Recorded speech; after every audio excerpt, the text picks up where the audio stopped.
Do you want to enhance your native Confluence tables with advanced capabilities? In this video, see how the Table Plus macro makes that possible in just a few steps.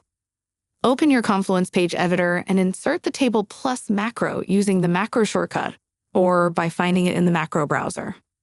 A macro body appears on the page. Add your Confluence table inside it and edit as needed. The macro settings are organized into 4 tabs: Structure and Data, Sort and Filter, Style, and Export. In the Sort and Filter tab, enable column sorting so users can click any column header to sort the table. Enable the Display Data filter to place a search bar above the table, allowing viewers to filter rows by keyword in real time. In the Style tab, enable auto number on each row to add a row number column to your table. The numbers stay in order even after sorting. Row highlighting is on by default, so rows light up as users hover over them. Use row styles and column styles to apply CSS formatting and customize the look of your table. In the Export tab, enable Allow Download and Export.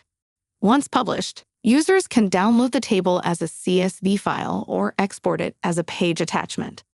Save the macro and publish the page. Your table now has sorting, filtering, row highlighting, and export capabilities configured and ready to go.